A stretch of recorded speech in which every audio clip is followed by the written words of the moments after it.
Good morning students.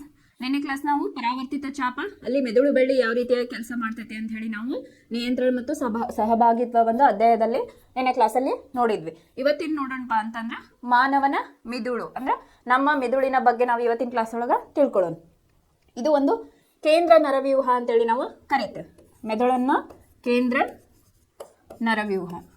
ಇದು ಯಾಕೆ ಹಿಂಗೆ ಕರಿತೇವೆ ಅಂತಂದ್ರೆ ನಮ್ಮ ದೇಹದ ಎಲ್ಲ ಚಟುವಟಿಕೆಯನ್ನು ಇದು ನಿಯಂತ್ರಣವನ್ನು ಮಾಡ್ತೈತಿ. ಬಾಡಿಯ ಸಮತೋಲನವನ್ನಾಗಿರ್ಬೋದು, ಅಥವಾ ನಮಗೇನಾದರೂ ಪ್ರಾಬ್ಲಮ್ ಆದರೆ ಅಥವಾ ಹಸಿವಾದ್ರೂ ಆಯಿತು, ಆಮೇಲೆ ಏನಾದರೂ ಅಪಘಾತದ ಸಂದರ್ಭಗಳಿದ್ರೆ ಪ್ರತಿಯೊಂದನ್ನು ಇದೇನು ಮಾಡ್ತೈತಿ, ನಮಗೆ ಮೆದುಳಿಗೆ ಮೆಸೇಜನ್ನು ಹೋಗ್ತೈತಿ. ಇದು ನಮಗೆ ಬ್ಯಾಲೆನ್ಸನ್ನು ಮಾಡ್ತೈತಿ. ಇದು ದೇಹದ ಒಂದು ನಿಯಂತ್ರಣವನ್ನು ಕೂಡ ಇದು ನಮ್ಮ ಮೆದುಳು ಮಾಡ್ತೈತಿ. ಇದಕ್ಕೆ ನಾವೇನಂತೇವೆ, ಕೇಂದ್ರ ನರವ್ಯೂಹ ಅಂತ ಹೇಳಿ ನಾವು ಇದನ್ನ ಕರಿತೇವೆ. ಇದು ಮಲಗಿದ್ದಾಗೂ ಕೂಡ ವರ್ಕ್ ಮಾಡ್ತಿರ್ತೈತಿ ಮತ್ತು ಎಚ್ಚರ ಇದ್ದಾಗೂ ಕೂಡ ಇಲ್ಲೇ ವರ್ಕ್ ಮಾಡ್ತಿರ್ತೈತಿ. ಎಚ್ಚರವಿದ್ದಾಗ ಏನಂತೇವಪ್ಪ ಅಂತಂದ್ರೆ ಜಾಗೃತ ಮನಸ್ಸು ಇಲ್ಲೇ ವರ್ಕ್ ಮಾಡ್ತಿರ್ತೈತಿ ಅಂತ ನಾವು ಹೇಳ್ತೇವೆ. ಜಾಗೃತ ಮನಸ್ಸು ಅಂತಂದ್ರೆ ಈಗ ನಾನು ಏನಾದರೂ ಹೇಳ್ಕೊಡ್ತಾ ಇದ್ದೀನಿ ಅಂದ್ರೆ ನಿಮಗೆ ಎಷ್ಟು ಬೇಕಲ್ಲ ಅದನ್ನ ಮಾತ್ರ ನೀವು ತಿಳ್ಕೊತೀರಿ.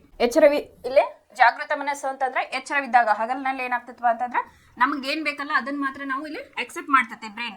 ಬಟ್ ಮಲಗಿದ್ದಾಗ ಏನಪ್ಪಾ ಅಂತಂದ್ರೆ ಸೂಕ್ತ ಮಿದುಳು ಸೂಕ್ತ ಈ ಜಾಗೃತ ಮನಸ್ಸು ಮತ್ತು ಸೂಕ್ತ ಮನಸ್ಸು ಅಂತ ಹೇಳಿ ನಾವು ಕರಿತೀವಿ.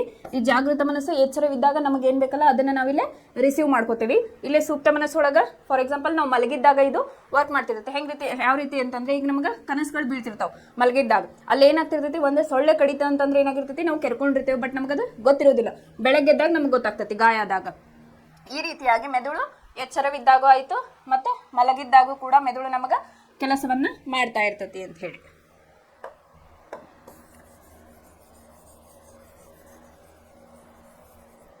ಇಲ್ಲಿ ಮಾನವನ ಮಿದುಳು ಅಂತ ಹೇಳಿ ಕೊಟ್ಟಿದ್ದಾರೆ. ಪರಾವರ್ತಿತ ಚಾಪವು ಮಿದುಳು ಬಳ್ಳಿಯೇ ಏಕೈಕ ಕಾರ್ಯವಾಗಿದೆಯೇ? ಖಂಡಿತವಾಗಿಯೂ ಅಲ್ಲ, ಏಕೆಂದರೆ ನಾವು ಆಲೋಚನಾ ಶಕ್ತಿಯನ್ನು ಹೊಂದಿರುವ ಜೀವಿಗಳು ಎಂದು ನಮಗೆ ತಿಳಿದಿದೆ. ಈ ಪರಾವರ್ತಿತ ಚಾಪ ಒಳಗೆ ಏನಾಗ್ತದಪ್ಪ ಅಂತಂದ್ರೆ ನಾವು ಸಡನ್ ರಿಯಾಕ್ಟ್ ಅನ್ನ ಮಾಡ್ತೇವೆ. ಅಂತಂದ್ರೆ ಮೆದುಳಿಗೆ ಮೆಸೇಜ್ ಹೋಗೋಕ್ಕಿಂತ ಮುಂಚೆನೆ ನಮಗೆ ಏನಾಗ್ತದೆ, ಇಲ್ಲಿ ರಿಯಾಕ್ಷನ್ ಅನ್ನು ನಾವು ತತ್ಕ್ಷಣದ ರಿಯಾಕ್ಷನ್ ಅಲ್ಲೇ ಕೊಡ್ತೇವೆ, ಅಥವಾ ಹಠಾತ್ ಪ್ರತಿಕ್ರಿಯೆಯನ್ನು ನಾವು ಕೊಡ್ತೇವೆ. ಪ್ರಚೋದನೆಗೆ ತಕ್ಕಂತೆ ಹಠಾತ್ ಪ್ರಕ್ರಿಯೆಯನ್ನ ಕೊಡ್ತೇವೆ. ನಾವು ಜೀವಿಗಳು ಹೆಂಗಪ್ಪ, ವಿಚಾರವಾದಿಗಳು ಅಂತ ಹೇಳ್ತೇವೆ. ಮಿದುಳು ಬಳ್ಳಿಯು ಆಲೋಚನೆ ಮಾಡಲು ಮಾಹಿತಿಯನ್ನು ಪೂರೈಸುವ ನರಗಳಿಂದ ಮಾಡಲ್ಪಟ್ಟಿದೆ. ಆಲೋಚನಾ ಪ್ರಕ್ರಿಯೆಯು ಹೆಚ್ಚು ಸಂಕೀರ್ಣವಾದ ಯಾಂತ್ರಿಕ ವ್ಯವಸ್ಥೆ ಮತ್ತು ನರವ್ಯೂಹ ಜೋಡಣೆಗಳನ್ನು ಒಳಗೊಂಡಿದೆ.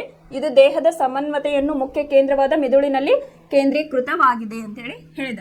ಮಿದುಳು ಮತ್ತು ಮಿದುಳು ಬಳ್ಳಿ ಒಟ್ಟಾಗಿ ಕೇಂದ್ರ ನರವ್ಯೂಹ ವ್ಯವಸ್ಥೆಯನ್ನು ರೂಪಿಸುತ್ತವೆ. ಇಲ್ಲಿ ಸೆಂಟ್ರಲ್ ನರ್ವಸ್ ಸಿಸ್ಟಮ್ ಅಂತಂದ್ರೆ ಕೇಂದ್ರ ನರವ್ಯೂಹ ಅಂತಂದಲ್ಲ, ಅದಕ್ಕೆ ಏನಂತಾರಪ್ಪ ಇಂಗ್ಲಿಷ್ ಒಳಗ ಸೆಂಟ್ರಲ್ ನರ್ವಸ್ ಸಿಸ್ಟಮ್ ಅಂತಂದ್ರೆ ಮಿದುಳು ಬಳ್ಳಿ ಮತ್ತು ಮಿದುಳು ಎರಡು ಸೇರಿ ಕೆಲಸವನ್ನ ನಿರ್ವಹಿಸ್ತಾವೆ. ಅದಕ್ಕೆ ಏನಂತಾರೆ, ಸೆಂಟ್ರಲ್ ನರ್ವಸ್ ಸಿಸ್ಟಮ್ ಅಥವಾ ಕೇಂದ್ರ ನರವ್ಯೂಹ ಅಂತ ಹೇಳಿ ಕರೀತಾರೆ.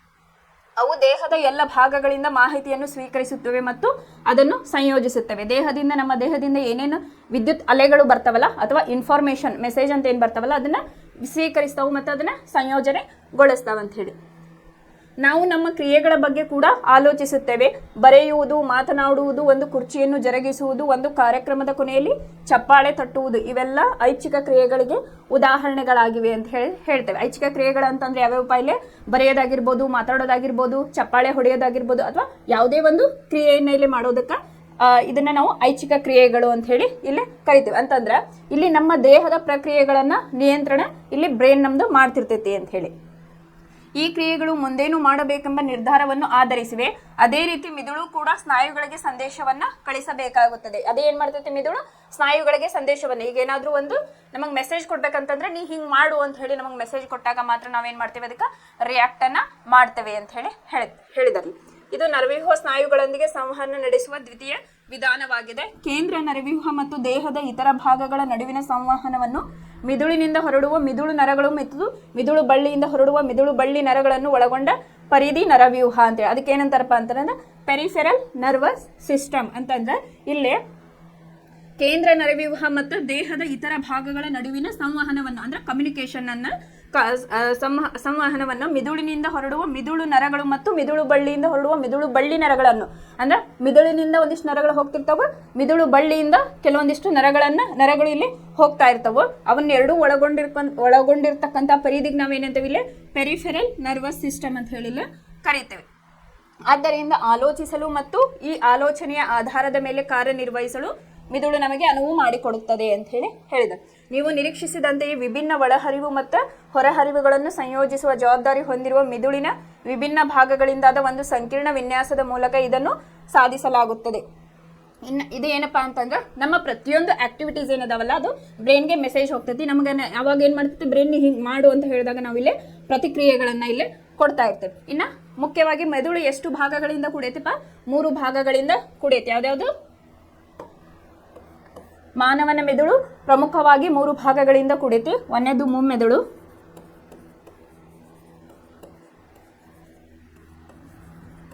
ಎರಡು ಮಧ್ಯದ ಮೆದುಳು,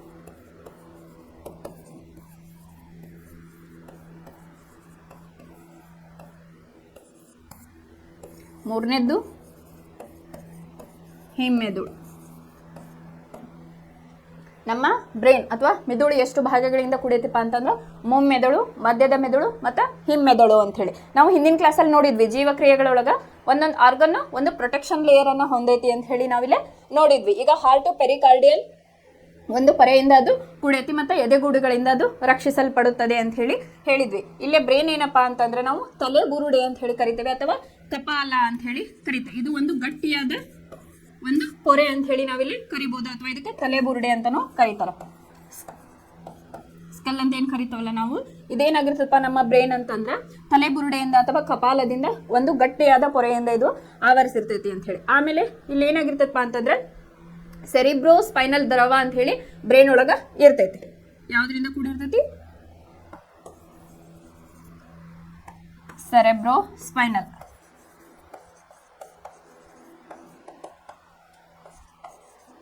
ಇದು ಮೆದುಳು ಏನಾಗಿರ್ತಪ್ಪ ಅಂತಂದ್ರೆ ಈ ಪೋರ್ಷನ್ ಒಳಗ ಸೆರೆಬ್ರೋ ಸ್ಪೈನಲ್ ದ್ರವದಿಂದ ಕೂಡಿರ್ತೈತಿ. ಈಗ ಹೆಂಗೆ ನಾವು ಅದು ಯಾವ ರೀತಿಯಾಗಿರ್ತೈತಿ ಅಂದ್ರೆ ಜಲ್ಲಿ ರೂಪದಾಗ ಇರ್ತೈತಿ. ಯಾವ ರೀತಿಯಾಗಿ?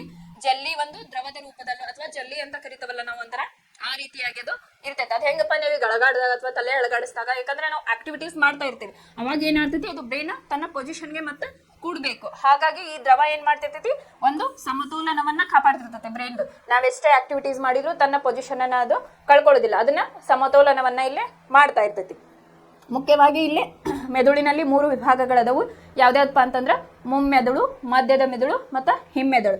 ಈ ಬ್ರೈನ್ ಒಳಗೆ ಔಟರ್ ಲೇಯರ್ ಏನೈತಲ್ಲ, ಔಟರ್ ಲೇಯರ್ ಯಾವ್ದ್ರಿಂದ ಪ್ರೊಟೆಕ್ಟ್ ಆಗಿರ್ತೈತಿ? ನಮ್ಮ ಬ್ರೈನ್ ಹೊರಕವಚ ಇದು ಕಪಾಲ ಅಥವಾ ತಲೆಬುರುಡೆಯಿಂದ ಕಾಪಾಡಿರ್ತೈತಿ. ಇದು ನಮ್ಮ ಬ್ರೈನ್ ಅನ್ನ ಏನ್ ಮಾಡ್ತೈತಿ, ಪ್ರೊಟೆಕ್ಷನ್ ಮಾಡ್ತಾ ಇರ್ತೈತಿ.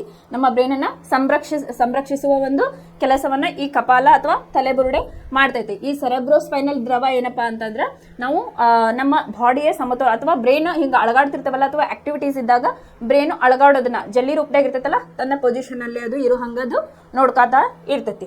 ಈಗೇನ್ ಮಾಡಮ್, ಇಲ್ಲಿ ಫಸ್ಟ್ ಬ್ರೈನ್ ಚಿತ್ರ ನೋಡ್ರಿ ಯಾವ ರೀತಿಯಾಗಿ ಪಾರ್ಟ್ಸ್ ಇದಾವ ಅಂತ ಹೇಳಿ. ಇದು ಮುಮ್ಮೆದುಳು, ಇದು ಫ್ಲವರ್ ಬ್ರಾಕೆಟ್ ಹಾಕಿರಲ್ಲ, ಇದು ಮುಮ್ಮೆದುಳು. ಆಮೇಲೆ ಇದು ಹೈಪೋಥಲಾಮಸ್, ಇದು ಪಿಟ್ಯೂಟರಿ ಗ್ರಂಥಿ, ಇದು ಹಿಮ್ಮೆದುಳು. ಈ ರೀತಿಯಾಗಿ ಇಲ್ಲಿ ಐತಲ್ಲ, ಇದು ಫ್ಲವರ್ ಬ್ರಾಕೆಟ್ ಹಾಕಿರೋದು ಮುಮ್ಮೆದುಳು, ಇದು ಮಧ್ಯದ ಮೆದುಳು. ಇಲ್ಲ ಸ್ವಲ್ಪ ಸ್ಪೇಸ್ ಕೊಟ್ಟಾರಲ್ಲ, ಇದು ಮಧ್ಯದ ಮೆದುಳು ಮತ್ತು ಇದು ಹಿಮ್ಮೆದುಳು ಅಂತ ಹೇಳಿ ನಾವಿಲ್ಲ ಕರಿತೇವೆ. ಇದ್ರ ಒಳಗ ಸರ್ಟನ್ ಪಾರ್ಟ್ಸ್ ಬರ್ತಾವೆ. ಮುಮ್ಮೆದುಳೊಳಗ 3 ಪಾರ್ಟ್ಸ್ ಬರ್ತಾವೆ ಮತ್ತು ಹಿಮ್ಮೆದುಳೊಳಗ 3 ಪಾರ್ಟ್ಸ್ ಬರ್ತಾವೆ. ಅದು ಯಾವ ರೀತಿಯಾಗಿ ಕೆಲಸ ಮಾಡ್ತಾವ ಅಂತ ಹೇಳಿ 1 by 1 ನಾವು ನೋಡ್ಕೋತಾ ಇಲ್ಲಿ ಹೋಗೋಣ. ಒಂದೇದು ಯಾವ್ದು ನೋಡೋಣ. ಈಗ ಮುಮ್ಮೆದುಳಿನ ಬಗ್ಗೆ ನಾವು ಇವತ್ತಿನ ಈಗ ತಿಳ್ಕೊಳ್ಳೋಣ.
ಇಲ್ಲೇ ಮುಮ್ಮೆದುಳೊಳಗ ನಾವು ಇದು ಮುಮ್ಮೆದುಳಿನ ಬಗ್ಗೆ ಇದೇನಪ್ಪಾ ಅಂತಂದ್ರೆ ಇದು ಮೊದಲನೇ ಪಾರ್ಟ್. ಇದು ಎಲ್ಲಿ ಲೊಕೇಟ್ ಆಗಿರ್ತೈತಿ ಅಂದ್ರೆ ನೀವು ಫೋರ್ ಬ್ರೈನ್ ಅಂತ ಕರಿತೀವಿ. ಈ ಪೋರ್ಷನ್ ಒಳಗೆ ಏನಾಗಿರ್ತೈತಿ ನಮ್ದು ಮುಮ್ಮೆದುಳು ಲೊಕೇಟ್ ಆಗಿರ್ತೈತಿ. ಇದನ್ನ ನಾವೇನ್ ಕರಿತೀವಪ್ಪ ಅಂತಂದ್ರೆ ಇದು ಪ್ರಮುಖ ಆಲೋಚನಾ ಶಕ್ತಿಯ ಒಂದು ಭಾಗ ಅಂತ ಹೇಳಿ ನಾವಿಲ್ಲೇ ಕರಿತೇವೆ. ಈಗ ಯಾರಿಗಾದ್ರೂ ತಲೆ ತಿರುಗಿ ಬಿದ್ದಾಗ ಏನಾಗ್ತಿರ್ತೈತಿ, ಕಣ್ಣು ಮಂಜಾಗ್ತಿರ್ತೈತಿ. ಯಾಕಂತಂದ್ರೆ ಈ ಕಣ್ಣು ಏನು ಜ್ಞಾನೇಂದ್ರಿಯಗಳು ಇಲ್ಲೇನು ಪಾಸ್ ಆಗ್ತಾವಲ್ಲ, ಅಲ್ಲೇನಾದ್ರೂ ಸ್ವಲ್ಪ ಹೆಚ್ಚು ಕಮ್ಮಿ ಆಗಿತ್ತಂದ್ರೆ ಏನಾಗ್ತೈತಿ, ತಲೆ ಚಕ್ರ ಬರೋದಕ್ಕೆ ಸ್ಟಾರ್ಟ್ ಆಗ್ತೈತೆ. ಯಾಕಂದ್ರೆ ಇಲ್ಲಿ ಮುಮ್ಮೆದುಳು ಇರ್ತೈತಿ. ಇದು ಪ್ರಮುಖ ಆಲೋಚನಾ ಶಕ್ತಿಯ ಕೇಂದ್ರ ಅಂತ ಹೇಳಿ ನಾವು ಇಲ್ಲಿ ಕರಿತೇವೆ. ಆಮೇಲೆ ಇದೇನ್ ಮಾಡ್ತಪ್ಪ ಅಂತಂದ್ರೆ ಜ್ಞಾನೇಂದ್ರಿಯಗಳಿಂದ, ನಿನ್ನೆ ಜ್ಞಾನೇಂದ್ರಿಯಗಳ ಬಗ್ಗೆ ಕಲ್ತಿದ್ವಲ್ಲ, ಆ ಜ್ಞಾನೇಂದ್ರಿಯಗಳಿಂದ ಬಂದಂತ ಮೆಸೇಜ್ ಅನ್ನ ಏನ್ ಮಾಡ್ತೈತಿ, ಇದು ರಿಸೀವ್ ಅನ್ನ ಮಾಡ್ತೈತಿ. ಇದು ಮುಮ್ಮೆದುಳಿನ ಒಂದು ಕೆಲಸ ಅಂತ ಹೇಳ್ಬೋದು. ಈ ಮುಮ್ಮೆದುಳು ಏನು ಬ್ರೈನಿನ ಒಂದು ಮೊದಲನೆಯ ಭಾಗವಾಗಿದೆ ಅಂತ ಹೇಳಿ ತಗೊಂಡು ಇದು ಪ್ರಮುಖ ಆಲೋಚನಾ ಶಕ್ತಿಯ ಒಂದು ಭಾಗವಾಗಿದೆ ಅಂತ ಹೇಳಿ ನಾವಿಲ್ಲಿ ತಗೋಬಹುದು. ಇದು ಏನ್ ಮಾಡ್ತೈತಿ, ಜ್ಞಾನೇಂದ್ರಿಯಗಳಿಂದ ಬರ್ತಕ್ಕಂತ ಒಂದು ಮೆಸೇಜ್ ಅನ್ನ ಇವು ರಿಸೀವ್ ಮಾಡ್ತಿರ್ತಾವು ಅಂತ ಹೇಳಿ ನಾವಿಲ್ಲಿ ಹೇಳ್ತೇವೆ. ಇಲ್ಲೇ ನೋಡ್ರಿ ಮುಮ್ಮೆದುಳು, ಅದನ್ನ ಇಂಗ್ಲಿಷ್ನಾಗ ಏನಂತಾರ, ಫೋರ್ ಬ್ರೈನ್ ಅಂತ ಹೇಳಿ. ಮಿದುಳಿನ ಪ್ರಮುಖ ಆಲೋಚನೆಯ ಭಾಗವಾಗಿದೆ. ಇದು ವಿವಿಧ ಗ್ರಾಹಕ ಜೀವಕೋಶಗಳಿಂದ ಸಂವೇದನಾ ಆವೇಗಗಳನ್ನು ಸ್ವೀಕರಿಸುವ ಪ್ರದೇಶಗಳನ್ನು ಹೊಂದಿದೆ. ಅಂತಂದ್ರೆ ನಾ ಏನ್ ಹೇಳ್ದೆ, ಇಲ್ಲೇ ಗ್ರಾಹಕಗಳು ಅಂತಂದ್ರೆ ನಿನ್ನೆ ಕ್ಲಾಸ್ ಒಳಗೆ ಓದಿದ್ವಿ ನಾವು, ಜ್ಞಾನೇಂದ್ರಿಯಗಳಿಂದ ಏನ್ ಬರ್ತಾವಲ್ಲ ಅದನ್ನ ಮೆಸೇಜ್ ಅನ್ನ ಇದು ಪ್ರಮುಖವಾಗಿ ರಿಸೀವ್ ಮಾಡ್ತಾವ ಫೋರ್ ಬ್ರೈನ್. ನೆಕ್ಸ್ಟ್, ಶ್ರವಣ, ವಾಸನೆ, ದೃಷ್ಟಿ ಮತ್ತಿತರ ಕಾರ್ಯಗಳನ್ನು ನಿರ್ವಹಿಸಲು ವೈಶಿಷ್ಟ್ಯತೆಯನ್ನು ಪಡೆದಿವೆ. ಕಣ್ಣು, ಮೂಗು, ಬಾಯಿ, ಚರ್ಮ, ಕಿವಿ, ಇದ್ರ ಬಗ್ಗೆ ನೋಡಿದ್ವಲ್ಲ ನಿನ್ನೆ. ಅದರಿಂದ ಏನ್ ಮೆಸೇಜಸ್ ಬರ್ತಾವಲ್ಲ, ವಾಸನೆ ಆಗಿರ್ಬೋದು, ನೋಡೋದಾಗಿರ್ಬೋದು, ಸ್ಮೆಲ್, ಇದು ಆಮೇಲೆ ರುಚಿ ಗ್ರಾಹಕಗಳು ಅಂತ ಹೇಳಿ ಕರಿತೀವಿ. ಅದನ್ನೆಲ್ಲ ಏನ್ ಮಾಡ್ತಪ್ಪ ಅಂತಂದ್ರ ಮೆಸೇಜ್ ಅನ್ನ ಇವು ರಿಸೀವ್ ಮಾಡ್ತಾವ ಅಂತ ಹೇಳಿ. ಇಲ್ಲೇ ಇದು ಮುಮ್ಮೆದುಳು ಏನೈತಲ್ಲಪ್ಪ, ನಮ್ಮ ದೇಹದ ಅರ್ಧಕ್ಕಿಂತ ಹೆಚ್ಚು ಚಟುವಟಿಕೆಗಳನ್ನ ಇದು ನಿರ್ವಹಣೆಯನ್ನ ಮಾಡ್ತತಿ. ಇದು ಒಂದು ಪ್ರಮುಖ ಮುಖ್ಯ ಪಾತ್ರವನ್ನ ನಮ್ಮ ಮೆದುಳೊಳಗ ಮುಮ್ಮೆದುಳು ಭಾಗವಹಿಸ್ತತಿ ಅಂತ ಹೇಳಿ ನಾವಿಲ್ಲ ಹೇಳ್ಬೋದು. ಮುಮ್ಮೆದುಳಿನಲ್ಲಿ ಕೆಲವು ಸಾಂಘಿಕ ಪ್ರದೇಶಗಳಿದ್ದು ಅಲ್ಲಿ ಸಂವೇದನಾ ಮಾಹಿತಿಯನ್ನು ಇತರ ಗ್ರಾಹಕಗಳಿಂದ ಪಡೆದ ಮಾಹಿತಿಯೊಂದಿಗೆ ಹಾಗೂ ಈಗಾಗಲೇ ಮಿದುಳಿನಲ್ಲಿ ಸಂಗ್ರಹವಾಗಿರುವ ಮಾಹಿತಿಯೊಂದಿಗೆ ಜೊತೆಯಾಗಿರಿಸಿ ಅರ್ಥೈಸಲಾಗುತ್ತದೆ. ಅಂತಂದ್ರೆ ನಾವ್ ಏನ್ ಕಲಿತೇವಲ್ಲ ಅದೆಲ್ಲ ನಮ್ದು ಮುಮ್ಮೆದುಳು ಅದು ಸ್ವೀಕರಿಸ್ತತಿ ಅಂತ ಹೇಳಿ. ನಾವ್ ಯಾವುದೇ ಒಂದಾಗಿರ್ಬೋದು, ಮೆಸೇಜ್ ಅನ್ನು ಸ್ವೀಕರಿಸೋದಾಗಿರ್ಬೋದು. ಈಗ ನಾ ಏನೋ ಹೇಳಾಕತ್ತೇನಿ ಅಂತಂದ್ರೆ ಅದು ಕಲಿಯೋ ಶಕ್ತಿ ಏನಿರ್ತೈತಲ್ಲ ಮುಮ್ಮೆದುಳಿಗೆ ಇಲ್ಲಿ ಇರ್ತೈತಿ ಅಂತ ಹೇಳಿ. ಇವೆಲ್ಲವುಗಳ ಆಧಾರದ ಮೇಲೆ ಹೇಗೆ ಪ್ರತಿಕ್ರಿಯಿಸಬೇಕು ಎಂಬುದನ್ನು ನಿರ್ಣಯಿಸಲಾಗುತ್ತದೆ. ಅಂದ್ರೆ ಪ್ರಚೋದನೆಗೆ ತಕ್ಕ ಪ್ರತಿಕ್ರಿಯೆಯನ್ನ ನಾವಿಲ್ಲಿ ನೀಡ್ತೇವೆ. ಆ ಮೆಸೇಜಿಗೆ ತಕ್ಕಂತೆ ನಾವೇನ್ ಮಾಡ್ತೀವಿ, ಪ್ರತಿಕ್ರಿಯೆಯನ್ನ ಇಲ್ಲಿ ನೀಡ್ತೇವೆ ಅಂತ ಹೇಳಿ. ಮತ್ತು ಮಾಹಿತಿಯನ್ನು ಕಾರ್ಯನಿರ್ವಾಹಕ ಪ್ರದೇಶಗಳಿಗೆ ರವಾನಿಸಲಾಗುತ್ತದೆ. ಅವು ನಮ್ಮ ಕಾಲಿನ ಸ್ನಾಯುಗಳಂತ ಐಚ್ಛಿಕ ಸ್ನಾಯುಗಳ ಚಲನೆಯನ್ನು ನಿಯಂತ್ರಿಸುತ್ತವೆ. ಇಲ್ಲಿ ಐಚ್ಛಿಕ ಸ್ನಾಯು ಅಂತಂದ್ರೆ ಏನ್ ಹೇಳಿದೇನೆ, ಬರೆಯೋದಾಗಿರ್ಬೋದು, ಆಮೇಲೆ ಓಡೋದಾಗಿರ್ಬೋದು, ಒಂದು ಸ್ಥಳದಿಂದ ಇನ್ನೊಂದು ಸ್ಥಳಕ್ಕೆ ವಸ್ತುಗಳನ್ನ ಎತ್ತಿಡೋದಾಗಿರ್ಬೋದು. ಇವಕ್ಕೆಲ್ಲ ನಾವು ಐಚ್ಛಿಕ ಸ್ನಾಯುಗಳ ಚಲನೆ ಅಂತ ಹೇಳಿ ನಾವಿಲ್ಲ ಕರಿತೀವಿ. ಆದಾಗ್ಯೂ ಕೆಲವು ಸಂವೇದನೆಗಳು ದೃಷ್ಟಿ ಹಾಗೂ ಶ್ರವಣಗಳಿಗಿಂತ ವಿಶಿಷ್ಟವಾಗಿವೆ. ಉದಾಹರಣೆಗೆ ನಾವು ಸಾಕಷ್ಟು ಆಹಾರ ಸೇವಿಸಿದ್ದೇವೆ ಎಂದು ನಮಗೆ ಹೇಗೆ ತಿಳಿಯುತ್ತದೆ? ಹೊಟ್ಟೆ ತುಂಬಿದ ಭಾವನೆಯು ಸಂವೇದನೆಯ ಹಸಿವಿನೊಂದಿಗೆ ಸಂಬಂಧಿಸಿದ ಕೇಂದ್ರದ ಕಾರಣದಿಂದ ಉಂಟಾಗುತ್ತದೆ. ಅದು ಮುಮ್ಮೆದುಳಿನ ಪ್ರತ್ಯೇಕ ಭಾಗದಲ್ಲಿದೆ. ಈಗ ನನಗೆ ಹಸಿವಾಗೈತಿ ಅಂತ ಹೇಳಿ ನನ್ನ ಹೊಟ್ಟೆಯಿಂದ ಗೊತ್ತಾಗ್ತದೆ. ಅದು ಮೆಸೇಜ್ ಅಲ್ಲಿಂದ ಗೊತ್ತಾಗ್ತದೆ ನಮಗ, ಫೋರ್ ಬ್ರೈನ್ ಅಥವಾ ಮುಮ್ಮೆದುಳಿಂದ ನಿನಗೆ ಹೊಟ್ಟೆ ತುಂಬೈತಿ ಅಥವಾ ಈಗ ಸಾಕಷ್ಟು ಊಟವನ್ನ ಮಾಡಿದಾಗ ಏನಾಗ್ತೈತಿ, ಹೊಟ್ಟೆ ನಮಗ ಫುಲ್ ಆಗೈತಿ ಅಂತ ಗೊತ್ತಾಗ್ತದೆ. ಅದು ಮೆಸೇಜ್ ಅಲ್ಲಿಂದ ಬರ್ತೈತಪ್ಪ ಅಂತಂದ್ರೆ ಫೋರ್ ಬ್ರೈನ್ ಇಂದ ಬರ್ತೈತಿ. ಆಮೇಲೆ ಈಗ ನಾವು ಈಗ ಹೇಳಿದೆ ಆಲೋಚನಾ ಶಕ್ತಿಯ ಪ್ರಮುಖ ಕೇಂದ್ರವಾಗಿದೆ ಅಂತ ಹೇಳಿದೆ. ಈಗ ನಾ ಏನ್ ತಲೆನೋವು ಬಂದಾಗ ನಾವೇನಂತಿರ್ತೀವಿ, ಈ ಕಡೆ ಫೋರ್ ಹೆಡ್, ಈ ಕಡೆ ಸೈಡಿಗೆ ನೋವು ಬರ್ತೈತಿ, ಆಮೇಲೆ ಮಿಡಲ್ ಈ ತರ ತಲೆ ಒತ್ತಿಸ್ಕೋತಿರ್ತಾರಲ್ಲ, ಅದು ಯಾವ್ದಪ್ಪ ಅಂತ ಮುಮ್ಮೆದುಳಿನ ಅಲ್ಲಿ ಇರೋದ್ರಿಂದ ಏನಾಗ್ತೈತಿ ನಮಗಲ್ಲಿ ಆಲೋಚನಾ ಶಕ್ತಿಯಿಂದ. ಈಗ ಬೆಳಗಿಂದ ನಾವು ಸಂಜೆ ಮಟ್ಟ ಕೆಲಸ ಮಾಡಿದಾಗ ಏನಾಗ್ತದಪ್ಪ ಅಂತಂದ್ರೆ ನಮಗೆ ಸಟನ್ ತಲೆನೋವು ಬರಕ್ ಸ್ಟಾರ್ಟ್ ಆಗ್ತದೆ. ಅದಕ್ಕಂತಂದ್ರೆ ಅದು ಸಾಕಷ್ಟು ವಿಚಾರಗಳನ್ನ ನಾವು ಅದು ಮುಮ್ಮೆದುಳು ಏನಾಗಿರ್ತೈತಿ ರಿಸೀವ್ ಮಾಡ್ಕೊಂಡಿರ್ತೈತಿ. ಆ ಟೈಮ್ನಾಗ ನಮ್ಗೆ ಏನಾಗ್ತೈತಿ, ಇಲ್ಲೇ ಮುಂದಿನ ಭಾಗದಲ್ಲಿ ತಲೆನೋವು ಬರಕ ಸ್ಟಾರ್ಟ್ ಆಗ್ತೈತಿ. ಯಾಕಂದ್ರೆ ಜ್ಞಾನೇಂದ್ರಿಯಗಳಿಂದ ಬಂದಂತ ಪ್ರತಿಯೊಂದು ಮೆಸೇಜ್ ಅನ್ನು ಸ್ವೀಕರಿಸೋದೇ ಅದು ಮುಮ್ಮೆದುಳು ಅಂತ ಹೇಳಿ ನಾವಿಲ್ಲಿ ಕರಿತೇವೆ. ಈಗ ಮುಮ್ಮೆದುಳಲ್ಲಿ 3 ಭಾಗಗಳು ಯಾವ್ಯಾವಪ್ಪ ಅಂತಂದ್ರೆ ಸೆರೆಬ್ರಮ್ ಅಥವಾ ಮಹಾಮಸ್ತಿಷ್ಕ ಅಂತ ಹೇಳಿ ಕರಿತೀವಿ. ಆಮೇಲೆ ಗ್ರಾಣ ಸೂಚಕಗಳು ಅಂತ ಹೇಳಿ ಕರಿತೀವಿ. ಮೂರನೇದು ಹೈಪೋಥಲಾಮಸ್ ಅಂತ ಹೇಳಿ ಕರಿತೀವಿ. ಇದರ ಫಂಕ್ಷನ್ಸ್ ಅಥವಾ ಇದರ ಕಾರ್ಯಗಳೇನು ಅಂತ ಹೇಳಿ ನಾವೀಗ ಒಂದೊಂದಾಗಿ ತಿಳ್ಕೊಳ್ಳೋಣ.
ಇಲ್ಲಿ ಮಹಾಮಸ್ತಿಷ್ಕ ಒಂದೇದ್ ಯಾವ್ದಪ್ಪ ಪಾರ್ಟ್ ಮಹಾಮಸ್ತಿಷ್ಕ ಅಥವಾ ಸೆರೆಬ್ರಮ್ ಅಂತ ಹೇಳಿ ನಾವಿಲ್ಲಿ ಕರಿತೀವಿ. ಇಲ್ಲೆಲ್ಲಿ ಲೊಕೇಟ್ ಆಗಿರ್ತದೆ ನೋಡ್ರಿ, ಮಹಾಮಸ್ತಿಷ್ಕ ಮುಮ್ಮೆದುಳೊಳಗ ಇಲ್ಲಿ ಲೊಕೇಟ್ ಆಗೈತಿ. ಇದಕ್ಕೆ ಏನಂತಾರ ಮಹಾಮಸ್ತಿಷ್ಕ. ಒಂದೇದ್ ಯಾವ್ದಪ್ಪ ಅಂತಂದ್ರ ಕಪಾಲ, ತಲೆಬುರುಡೆ, ಔಟರ್ ಲೇಯರ್ ಏನೈತಲ್ಲ ಅದು ತಲೆಬುರುಡೆ ಅಂತ ಹೇಳಿ ನಾವು ಕರಿತೀವಿ. ಇದು ಮುಮ್ಮೆದುಳೊಳಗ ಒಂದೇದ್ ಯಾವ್ದು ಮಹಾಮಸ್ತಿಷ್ಕ ಅಂತ ಹೇಳಿ ನಾವೆಲ್ಲ ಕರಿತೀವಿ. ಇಲ್ಲಿ ಆಮೇಲೆ ಇನ್ನೊಂದ್ ಯಾವ್ದಪ್ಪ ಅಂತಂದ್ರ ನಾವು ಇದಕ್ಕ ಗ್ರಾಣ ಸೂಚಕಗಳು ಅಂತ ಹೇಳಿ ಕರಿತೇವೆ. ಅದೇನಪ್ಪಾ ಅಂದ್ರೆ ವಾಸನೆಯನ್ನ ಹೀರ್ಕೊಳ್ಳೋದು. ಮೂರನೇದು ಎಲ್ಲೈತಪ್ಪ ಅಂತಂದ್ರ ಹೈಪೋಥಲಾಮಸ್. ಇಲ್ಲಿ ನೋಡ್ರಿ, ಇದು ಹೈಪೋಥಲಾಮಸ್ ಅಂತ ಹೇಳಿ ನಾವಿಲ್ಲಿ ಕರಿತೇವೆ. ಇದ್ರೊಳಗ ಮುಖ್ಯವಾಗಿ ಮೂರು ಪಾರ್ಟ್ಸ್ ಗಳದಾವು, ಮಹಾಮಸ್ತಿಷ್ಕ, ಗ್ರಾಣ ಸೂಚಕಗಳು ಮತ್ತು ಹೈಪೋಥಲಾಮಸ್ ಅಂತ ಹೇಳಿ ಇಲ್ಲೇ ಕರಿತೀವಿ. ಇದು ಒಂದೇದು ಮಹಾಮಸ್ತಿಷ್ಕ ಏನ್ ಕೆಲಸ ಮಾಡ್ತದಪ್ಪ ನಮ್ಮ ಬ್ರೈನ್ ಒಳಗ ಅಂತಂದ್ರೆ ಮುಮ್ಮೆದುಳೊಳಗ ಅಂತ ಹೇಳಿ ನೀವು ಫಸ್ಟ್ ಏನ್ ಮಾಡ್ಬೇಕು, ಇದು ಒಂದು ಮುಮ್ಮೆದುಳಿನ ಒಂದು ಭಾಗವಾಗಿದ್ದು ಅಂತ ಹೇಳಿ, ಇದು ಒಂದು ಭಾಗವಾಗಿದೆ ಅಂತ ಹೇಳಿ ಬರಿಬೇಕು. ಫಸ್ಟ್ನೇದು ಏನ್ ಮಾಡ್ತದಪ್ಪ ಅಂತಂದ್ರೆ ಚಾಕ್ಷುಷ ನರಕೋಶದಿಂದ ಬಂದಂತ ಮೆಸೇಜ್ ಅನ್ನ ಇದು ರಿಸೀವ್ ಅನ್ನ ಮಾಡ್ತತಿ ಅಂತ ಹೇಳಿ ನಾವಿಲ್ಲಿ ಬರಿಬೇಕು. ಇಲ್ಲೇ ಒಂದೇದ್ ಯಾವ್ದಪ್ಪ ಅಂತಂದ್ರೆ ಚಾಕ್ಷುಷ ನರಕೋಶಗಳಿಂದ ಬಂದಂತಹ ಮೆಸೇಜ್ಗಳನ್ನ ಇದು ತೆಗೆದುಕೊಳ್ತೈತಿ ಅಂತ ಹೇಳಿ. ಎರಡನೇದೇನಪ್ಪ ಅಂತಂದ್ರೆ ಆಲಿಕೆ ಅಂತ ಹೇಳಿ ಕರಿತೀವಿ. ನಾ ಶಾರ್ಟ್ಕಟ್ ಆಗಿ ಬರ್ದೇನಿ. ಆಲಿಕೆ ಅಂತಂದ್ರೆ ಈಗ ನಾ ಏನೋ ಹೇಳಾಕತ್ತೀನಿ ಅಂತಂದ್ರೆ ನೀವ್ ಅದನ್ನ ಕೇಳಿಸ್ಕೊಳ್ತಾ ಇರ್ತೀರಲ್ಲ, ಅದನ್ನು ಕೂಡ ಯಾವ್ದು ನಿಯಂತ್ರಣ ಮಾಡ್ತದಪ್ಪ ಅಂತಂದ್ರೆ ಮಹಾಮಸ್ತಿಷ್ಕ ಕೆಲಸವನ್ನ ಮಾಡ್ತಾ ಇರ್ತೈತಿ ಅಂತ ಹೇಳಿ. ಆಮೇಲೆ ಮಾಹಿತಿ ಸಂಗ್ರಹ, ಈಗ ನಾನೇನೋ ಒಂದು ಹೇಳಾಕತ್ತೇನೆ ಅಂತಂದ್ರೆ ನಿಮ್ಮ ಅದು ಫೋರ್ ಬ್ರೈನ್ ಏನ್ ಮಾಡ್ತಿರ್ತೈತಿ, ಅದನ್ನ ರಿಸೀವ್ ಮಾಡ್ತಾ ಇರ್ತೈತಿ. ಒಂದ್ ಕಡೆ ಅದನ್ನ ಸೇವ್ ಅಂತ ಹೇಳಿ ಕರಿತೀವಿ. ಅಥವಾ ಅದು ಈಗ ನಾವೇನೋ ಒಂದು ಕಲ್ತಿರ್ತೀವಿ ಯಾವಾಗೋ ಎಷ್ಟೋ ವರ್ಷದ ಹಿಂದೆ, ಅದು ಏನಾಗಿರ್ತೈತಿ ಅಂತಂದ್ರೆ ಸಬ್ ಕಾನ್ಶಿಯಸ್ ಮೈಂಡ್ ಒಳಗ ಇರ್ತೈತಿ. ಈಗ ನಾವ್ ಇದನ್ನ ಯಾವಾಗೋ ಓದಿರ್ತೀವಿ, ನೆಕ್ಸ್ಟ್ ಕೇಳಿದ ಇದು ಹೇಳಿದ್ರಲ್ಲ ಅಂತ ಹೇಳಿ, ಅದು ಏನಪ್ಪಾ ಅಂತಂದ್ರೆ ಮಾಹಿತಿಯನ್ನ ಸಂಗ್ರಹವನ್ನ ಯಾವ್ದು ಮಾಡ್ತೈತಪ್ಪ ಅಂತಂದ್ರ ಮಹಾಮಸ್ತಿಷ್ಕದ ಒಂದು ಕೆಲಸ ಅಂತ ಹೇಳಿ ನಾವಿಲ್ಲಿ ಕರಿತೇವೆ. ಮಹಾಮಸ್ತಿಷ್ಕ ಇದೇನು ಮುಮ್ಮೆದುಳಿನ ಒಂದು ಪ್ರಮುಖ ಒಂದು ಭಾಗವಾಗಿದ್ದು, ಇದು ಏನ್ ಮಾಡ್ತದಪ್ಪ ಅಂತಂದ್ರೆ ಚಾಕ್ಷುಷ ನರಕೋಶಗಳಿಂದ ಬಂದಂತಹ ಸಂದೇಶವನ್ನ ಸ್ವೀಕರಿಸ್ತತಿ ಅಂತ ಹೇಳಿ. ಇನ್ನೊಂದು ಎರಡನೇದೇನಪ್ಪಾ ಅಂತಂದ್ರೆ ಆಲಿಕೆ ಅಂದ್ರೆ ಅದನ್ನ ರಿಸೀವ್ ಮಾಡ್ಕೊಳ್ಳೋದು. ಏನೋ ಒಂದು ಹೇಳಕತ್ತೀವಿ ಅಂದ್ರೆ ಅದನ್ನ ಕೇಳಿಸ್ಕೊಳ್ಳೋದು, ಅದನ್ನ ಮತ್ತೆ ಮಾಹಿತಿ ಸಂಗ್ರಹವನ್ನ ಇದು ಮಾಡ್ತಾ ಇರ್ತೈತಿ ಮಹಾಮಸ್ತಿಷ್ಕ ಅಂತ ಹೇಳಿ. ಇನ್ನೊಂದು ಗ್ರಾಣ ಸೂಚಕಗಳು ಅಂತ ಹೇಳಿ ನಾನು ಕರೆದೆ. ಎರಡನೇ ಪಾರ್ಟ್ ಯಾವುದು, ಗ್ರಾಣ ಸೂಚಕಗಳು ಅಂತ ಹೇಳಿ ಹೇಳಿದೆ. ಇಲ್ಲೇನ್ ಮಾಡ್ತದಪ್ಪ ಅಂತಂದ್ರ ವಾಸನೆಯನ್ನ ಗ್ರಹಿಸೋದು. ಗ್ರಾಣ ಸೂಚಕಗಳು ಅಂತಂದ್ರೆ ಯಾವ, ಈಗ ಮೂಗು ಅದೇನ್ ಮಾಡ್ತತಿ, ಈಗ ಅಮರುಚಿಯಾದ ಆಹಾರ ಮಾಡಿದಾಗ ಏನಾಗ್ತತಿ, ಇದು ವಾಸನೆಯ ಮೂಲಕ ಗ್ರಹಣವನ್ನ ಯಾವ್ದು ಮಾಡ್ತತಿ, ಇದು ಗ್ರಾಣ ಸೂಚಕಗಳು ಇಲ್ಲೇ ಮಾಡ್ತಾವು ಅಂತ ಹೇಳಿ ನಾವಿಲ್ಲಿ ಹೇಳ್ತೇವೆ. ಇದು ಫಂಕ್ಷನ್ ಏನಪ್ಪಾ ಅಂತಂದ್ರೆ ವಾಸನೆಯನ್ನ ಗ್ರಹಿಸುವುದು. ಇನ್ನ ಮೂರನೇದು ಯಾವ್ದಪ್ಪ ಅಂತಂದ್ರ ಹೈಪೋಥಲಾಮಸ್ ಅಂತ ಹೇಳಿ.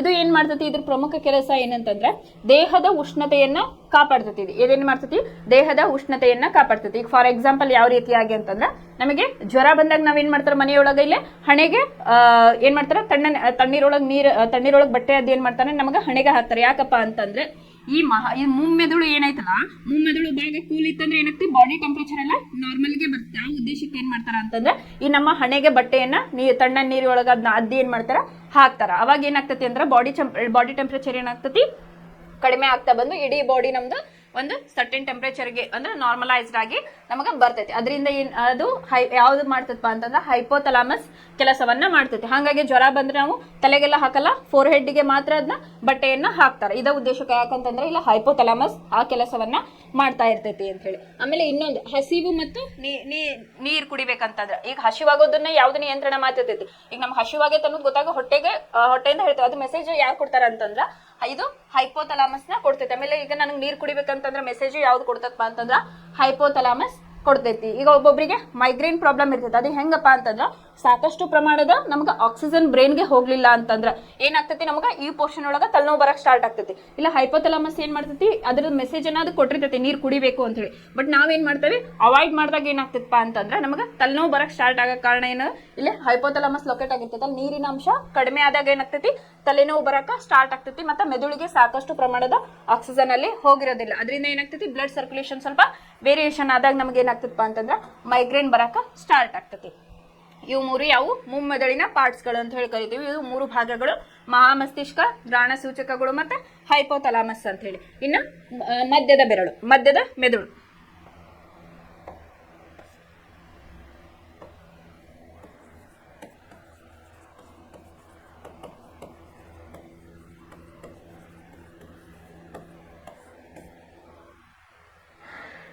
ಇದು ಮಧ್ಯದ ಮೆದುಳು ಎಲ್ಲ ಲೊಕೇಟ್ ಆಗೈತಪ್ಪ ಅಂತಂದ್ರೆ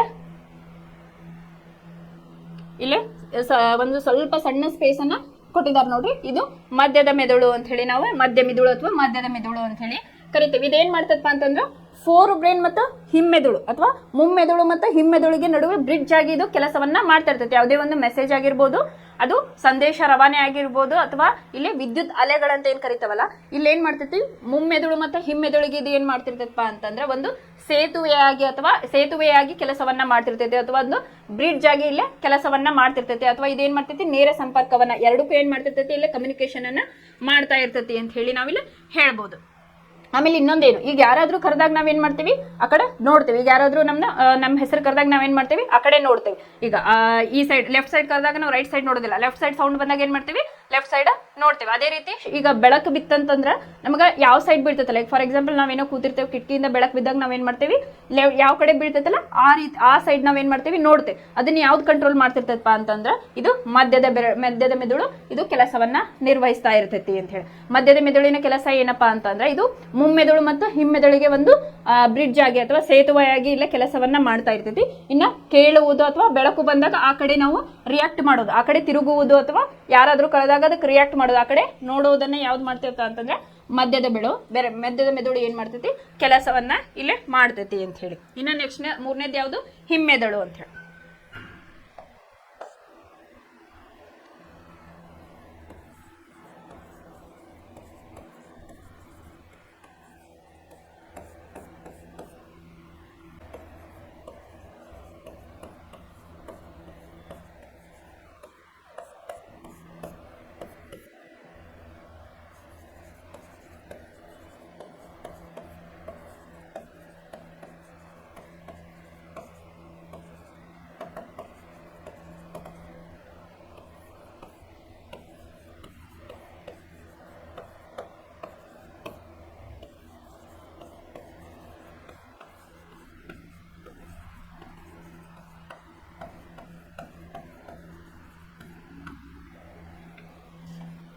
ಈ ಹಿಮ್ಮೆದುಳು ಐತಲ್ಲ ನಮ್ಮ ತಲೆಯ ಹಿಂಭಾಗದಲ್ಲಿ ಇದು ಲೊಕೇಟ್ ಆಗಿರ್ತೈತಿ ಅಂತ ಹೇಳಿ ನಾವು ಹೇಳ್ತೇವೆ. ಈಗ ನೋಡ್ರಿ ಕೆಲವೊಬ್ರು ಹೇಳ್ತಿರ್ತಾರೆ ಇಲ್ಲಿ ತಲೆ ಹೊಡೆದ ತಕ್ಷಣ ನಂಗೆ ಸಿಟ್ಟು ಬರ್ತೈತಿ ಅಂತ ಹೇಳಿ ಹೇಳ್ತಿರ್ತಾರೆ. ಯಾಕಪ್ಪ ಅಂತಂದ್ರೆ ಹಿಮ್ಮೆದುಳು ಒಂದು ನಮ್ಮ ಮೆದುಳಿನ ಅತ್ಯಂತ ಸೂಕ್ಷ್ಮ ಭಾಗ ಅಂತ ಹೇಳಿ ನಾವಿಲ್ಲಿ ಕರಿತೀವಿ. ಈಗ ಬಾಡಿ ಒಳಗೆ ಯಾರು ಈಗ ಬೈಕ್ ಸವಾರರಿಗೆ ಹೇಳ್ತಿರ್ತಾರೆ ಹೆಲ್ಮೆಟ್ ಹಾಕೊಳ್ರಿ ಅಂತಂದು.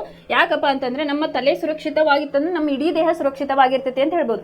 ಕೈಕಾಲು ಮುರಿದ್ರೆ ಏನು ನಾವು ಲೈಫ್ ಅನ್ನ ಲೀಡ್ ಮಾಡ್ಬೋದು. ಅಥವಾ ಅದು ಏನಾಗ್ತೈತಿ ಬ್ರೈನಿಗೆ ಏನಾದ್ರು ನಮ್ಗೆ ಹೊಡೆತ್ ಬಿದ್ರ ಅಥವಾ ತಲೆಗೆ ಏನಾದ್ರೂ ಹೊಡೆದ್ ಬಿದ್ರ ಬದುಕೋ ಚಾನ್ಸಸ್ ಕಮ್ಮಿ ಇರ್ತೈತೆ. ಆದ್ರಿಂದ ಏನ್ ಹೇಳ್ತಾರಪ್ಪ ಅಂತಂದ್ರ ನಾವು ಹೆಲ್ಮೆಟ್ ಅನ್ನ ಹಾಕೋಬೇಕು ಅಂತ ಹೇಳಿ.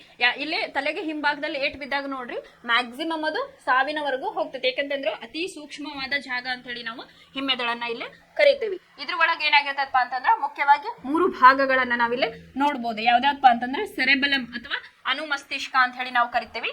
ಮುಮ್ಮೆದುಳೊಳಗೆ ಏನಾಗಿತ್ತು ಮಹಾ ಮಸ್ತಿಷ್ಕ ಅಂತ ಹೇಳಿ ಕರೆದ್ವಿ. ಈ ಹಿಮ್ಮೆದುಳೊಳಗೆ ಏನಿಲ್ಲ ಅನುಮಸ್ತಿಷ್ಕ. ಇದೆಲ್ಲ ಲೊಕೇಟ್ ಆಗಿರ್ತೈತಿ. ಇಲ್ಲಿ ನೋಡ್ರಿ ಇದು ಅನುಮಸ್ತಿಷ್ಕ ಇಲ್ಲ ಐತ್ಲಾ, ಇದು ಅನುಮಸ್ತಿಷ್ಕ. ಆಮೇಲೆ ಎರಡನೇದ್ದು ಯಾವ್ದಪ್ಪ ಅಂತಂದ್ರ ಪಾನ್ಸ್ ಅಂತ ಹೇಳಿ ಕರಿತೀವಿ. ಮೂರನೇದು ಮೆಡುಲ್ಲಾ ಅಬ್ಲಾಂಗೇಟ.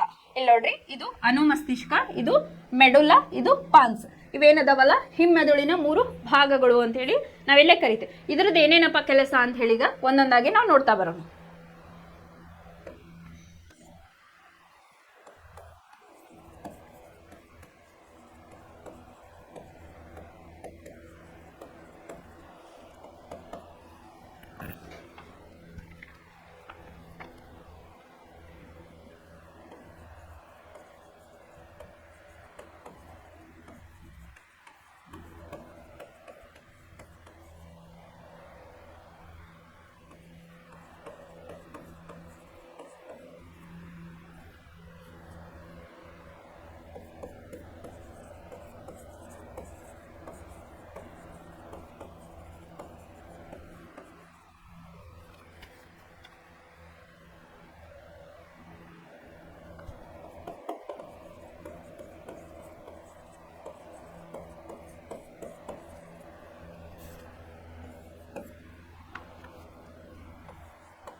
ಇಲ್ಲಿ ಹಿಮ್ಮೆದುಳೊಳಗೆ 3 ಭಾಗಗಳು. ಒಂದೇದು ಯಾವ್ದಪ್ಪ ಅನುಮಸ್ತಿಷ್ಕ ಅಥವಾ ಸೆರೆಬ್ರಮ್ ಅಂತ ಹೇಳಿ ನಾವಿಲ್ಲಿ ಕರಿತೇವೆ.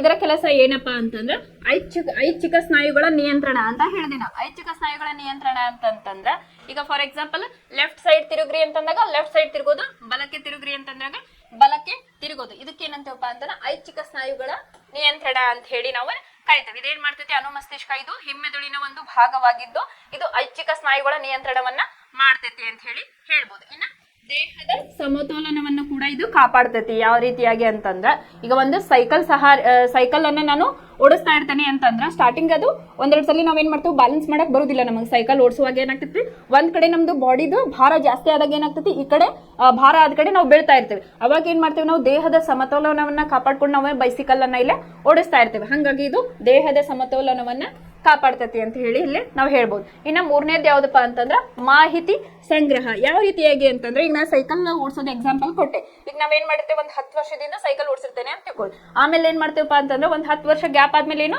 ಅದು ನಾವು ಒಂದೆರಡು ಸಲ ಅದು ಹತ್ತಿದ ಒಂದು ಪೆಡಲ್ ತುಳಿದಾಗ ಏನಾಗ್ತೈತಿ, ಅದು ನಮ್ಮ ಬ್ಯಾಲೆನ್ಸ್ಗೆ ಬರ್ತಾ ಇರ್ತೈತಿ. ಯಾಕಂದ್ರೆ ಅದು ನಮ್ಮ ಒಂದು ಸಬ್ ಕಾನ್ಶಿಯಸ್ ಮೈಂಡ್ ಒಳಗೂ ಮಾಹಿತಿ ಸಂಗ್ರಹವಾಗಿರ್ತೈತಿ, ಸೈಕಲ್ ಅನ್ನ ಈ ರೀತಿಯಾಗಿ ಹೊಡಿಬೇಕು ಅಂತ ಹೇಳಿ. ಬಟ್ ಸ್ಟಾರ್ಟಿಂಗ್ ಕಲಿಯುವಾಗ ಏನಾಗ್ತೈತಿ, ನಮಗೆ ಬ್ಯಾಲೆನ್ಸ್ ಇರೋದಿಲ್ಲ. ಅವಾಗ ಏನ್ ಮಾಡ್ತೀವಿ, ಸ್ಟಾರ್ಟಿಂಗ್ ಒಂದೆರಡು ಸಲ ಬಿದ್ದು ಎದ್ದು ನಾವೇನ್ ಮಾಡ್ತೀವಿ, ಸೈಕಲ್ ಅನ್ನ ಅಲ್ಲೇ ಕಲ್ತಿರ್ತೀವಿ. ಅದೇನಾಗಿರ್ತೈತಿ, ನಮ್ಗೆ ಈಗ ಒಂದೆರಡು ಸಲ ಬಿದ್ದಾಗ ಸೊ ನಾ ಇಲ್ಲಿ ತಪ್ಪು ಮಾಡಿದೆ, ಈ ರೀತಿಯಾಗಿ ನಾವು ಕೂಡ್ಬೇಕಾಗಿತ್ತು, ಈ ರೀತಿಯಾಗಿ ಕೂಡಬಾರ್ದು ಅಂತ ಹೇಳಿ ನಮಗೆಲ್ಲ ಗೊತ್ತಾಯ್ತಲ್ಲ. ಅವಾಗ ನಾವೇನ್ ಮಾಡ್ತೀವಿ, ಬಾಡಿಯನ್ನ ಒಂದು ಸಮತೋಲನಲ್ಲಿ ಇಟ್ಟಾಗ ಏನಾಗ್ತೈತಿ, ನಾವು ಸೈಕಲ್ ಅನ್ನ ಓಡ್ಸಕ ಟ್ರೈ ಮಾಡ್ತೇವೆ, ಓಡಿಸ್ತೇವೆ. ಅವಾಗ ನಾವು ಒಂದು 10 ವರ್ಷ ಬಿಟ್ಟು ಅದೇ ಸೈಕಲ್ ಅನ್ನ ಅಥವಾ ಸೈಕಲ್ ಅನ್ನ ಓಡಿಸುವಾಗ ಏನಾಗ್ತದಪ್ಪ ಅಂತಂದ್ರೆ ನಮಗದು ಸಬ್ ಕಾನ್ಶಿಯಸ್ ಮೈಂಡ್ ಒಳಗೆ ಇರ್ತೈತಿ. ನಾ ಸೈಕಲ್ ಅನ್ನ ಓಡಿಸ್ಬೇಕಾದ್ರೆ ನಮ್ಮ ಬಾಡಿ ಸಮತೋಲನ ನಾನು ಈ ರೀತಿಯಾಗಿ ಇಟ್ಕೊಂಡಾಗ ನಾನು ಅದನ್ನ ಓಡಿಸಬಹುದು ಅಂತ ಹೇಳಿ ಗೊತ್ತಾಗ್ತೈತಿ. ಇದ್ರ ಕಾರ್ಯಗಳೇನೇನಪ್ಪಾ ಅಂತಂದ್ರೆ ಐಚ್ಛಿಕ ಸ್ನಾಯುಗಳ ನಿಯಂತ್ರಣವನ್ನ ಮಾಡ್ತೈತಿ, ಮತ್ತೆ ದೇಹದ ಸಮತೋಲನವನ್ನ ಕಾಪಾಡ್ತೈತಿ, ಮತ್ತೆ ಮಾಹಿತಿಯ ಸಂಗ್ರಹವಾಗಿರ್ತೈತಿ ಅಂತ ಹೇಳಿ ನಾವಿಲ್ಲಿ ಹೇಳ್ಬೋದು. ಇದು ಅನುಮಸ್ತಿಷ್ಕದ ಒಂದು ಕೆಲಸಗಳು ಅಂತ ಹೇಳಿ ನಾವಿಲ್ಲಿ ಇವು ಮೂರನ್ನ ಕರಿತೇವೆ. ಇನ್ನ ನೆಕ್ಸ್ಟ್ ಪಾನ್ಸ್ ಅಂತ ಹೇಳಿ ಕರೆದೆ. ಪಾನ್ಸ್ ಏನ್ ಮಾಡ್ತದಪ್ಪ ಅಂತಂದ್ರೆ ಉಸಿರಾಟ ಕ್ರಿಯೆಯಲ್ಲಿ ಇದು ತನ್ನನ್ನ ಭಾಗವಹಿಸ್ಕೊಳ್ತೈತಿ. ಯಾವ ರೀತಿಯಾಗಿ ಅಂತಂದ್ರೆ ಆಂತರಿಕ ಉಸಿರಾಟ ಆಗಿರ್ಬೋದು, ಬಾಹ್ಯ ಉಸಿರಾಟ ಆಗಿರ್ಬೋದು. ಇದನ್ನ ನಾವು ಹಿಂದಿನ ಕ್ಲಾಸ್ ಒಳಗೆ ಕಲ್ತಿದ್ವಿ. ಬಾಹ್ಯ ಉಸಿರಾಟ ಅಂದ್ರೆ ನಾವ್ ಈಗೇನು ಉಸಿರಾಡ್ತವಲ್ಲ ಇದು. ಆಂತರಿಕ ಅಂತಂದ್ರೆ ಅಲ್ಲಿ ಅಯಾನುಗಳ ವಿನಿಮಯ ಆಗ್ತದಲ್ಲ, ಅದಕ್ಕೆ ಏನಂತೀವಿ ಆಂತರಿಕ ಉಸಿರಾಟ. ಕಾರ್ಬನ್ ಡೈಆಕ್ಸೈಡ್ ಅಥವಾ ಆಕ್ಸಿಜನ್ ಏನದು ವಿನಿಮಯ ಆಗ್ತದಲ್ಲ, ಅದಕ್ಕೆ ನಾವೇನಂತೀವಿ ಆಂತರಿಕ ಉಸಿರಾಟ ಅಂತ ಹೇಳಿ ಕರಿತೀವಿ. ಇಲ್ಲಿ ಏನ್ ಮಾಡ್ತೈತಿ, ಆಂತರಿಕ ಮತ್ತು ಬಾಹ್ಯ ಉಸಿರಾಟವನ್ನ ಕ್ರಿಯೆಯಲ್ಲಿ ಯಾವ್ದು ಪಾಲ್ಗೊಳ್ತೈತಪ್ಪ ಅಂತಂದ್ರ ಇದು ಪಾನ್ಸ್ ಇಲ್ಲಿ ತನ್ನ ಕೆಲಸವನ್ನ ಮಾಡ್ತೈತಿ ಅಂತ ಹೇಳಿ. ಮತ್ತೆ ಇನ್ನೊಂದು ಯಾವ್ದಪ್ಪ ಅಂತಂದ್ರ ವಿದ್ಯುತ್ ಆವೇಗಗಳ ಹಂಚಿಕೆ ಅಂತ ಹೇಳಿ ನಾವಿಲ್ಲಿ ಕರಿತೀವಿ. ಅಂತಂದ್ರ ಯಾವುದೇ ಒಂದು ನಾವು ಏನ್ ಹೇಳಿದ್ರೆ ಈಗ ಬ್ರೈನ್ಗೆ ಯಾವ ರೀತಿಯಾಗಿ ಮೆಸೇಜ್ ಹೋಗ್ತದೆ, ನಮಗ ಒಂದು ವಿದ್ಯುತ್ ಅಲೆಗಳ ಮೂಲಕ ಏನಾಗ್ತಿರ್ತೈತಪ್ಪ ಅಂತಂದ್ರೆ ಬ್ರೈನ್ಗೆ ಮೆಸೇಜ್ ಹೋಗ್ತಾ ಇರ್ತೈತಿ. ಅದನ್ನ ಯಾವ್ದು ನಿಯಂತ್ರಣ ಮಾಡ್ತೈತಿ, ಪಾನ್ಸ್ ಅನ್ನೋ ಹಿಮ್ಮೆದುಳಿನ ಒಂದು ಭಾಗ ಇಲ್ಲಿ ನಮಗ ಮೆಸೇಜ್ ಅನ್ನ ಕೊಡ್ತಾ ಇರ್ತೈತಿ ಅಂತ ಹೇಳಿ. ಇದಿಷ್ಟು ಯಾವ್ದಪ್ಪ ಅನುಮಸ್ತಿಷ್ಕ ಮತ್ತ ಪಾನ್ಸದ ಕೆಲಸ. ಇನ್ನೊಂದು ಯಾವ್ದು ಉಳಿತು, ಮೆಡುಲ್ಲಾ ಅಬ್ಲಾಂಗೇಟಾ. ಇದನ್ನ ನಿನ್ನೆ ಕ್ಲಾಸ್ ಒಳಗೆ ನಾನು ಹೇಳಿದೆ. ಮಿದುಳು ಬಳ್ಳಿ ಹೆಂಗಾಗಿರ್ತೈತಪ್ಪ ಅಂತಂದ್ರೆ ಈ ಮೆದುಳು ಏನಿರ್ತೈತಲ್ಲ, ಮಿದುಳು ಬಳ್ಳಿ ಮೆಡುಲ್ಲಾ ಅಬ್ಲಾಂಗೇಟಾದಿಂದ ಸ್ಟಾರ್ಟ್ ಆಗಿ ನಮ್ಮ ಸ್ಪೈನಲ್ ಕಾರ್ಡ್ ಒಳಗೆ ಏನಾಗಿರ್ತೈತಿ, ಅದು ಸುತ್ತುವರೆದಿರ್ತೈತಿ ಅಂತ ಹೇಳಿ ನಿನ್ನೆ ಕ್ಲಾಸ್ ಒಳಗೆ ನಾವು ಕಲ್ತಿದ್ವಿ. ಅದರ ಕೆಲಸಗಳೇನು ಅಂತ ಹೇಳಿ ಈಗ ನೋಡು.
ಇನ್ನು ಹಿಮ್ಮೆದುಳೊಳಗ ಮೂರನೇ ಪಾರ್ಟ್ ಯಾವ್ದಪ್ಪ ಅಂತಂದ್ರೆ ಮೆಡುಲ್ಲಾ ಅಬ್ಲಾಂಗೇಟಾ ಅಂತ ಹೇಳಿ ನಾವು ಕರಿತೀವಿ, ಅಥವಾ ಮೆಡುಲ್ಲಾ ಅಂತ ಹೇಳಿನೂ ಕರಿಬಹುದು ನೀವು. ಇಲ್ಲಿ ಮೆಡುಲ್ಲಾ ಏನ್ ಮಾಡ್ತದಪ್ಪ ಅಂದ್ರೆ ಅನೈಚ್ಛಿಕ ಸ್ನಾಯುಗಳ ನಿಯಂತ್ರಣ. ಇಲ್ಲಿ ಐಚ್ಛಿಕ ಸ್ನಾಯುಗಳು ಅಂತಂದ್ರೆ ಏನು, ಅದು ನಾವು ಬರೆಯೋದಾಗಿರ್ಬೋದು, ಓದೋದಾಗಿರ್ಬೋದು, ಓಡೋದಾಗಿರ್ಬೋದು ಅಂತ ಹೇಳಿ ಹೇಳ್ಬೋದು.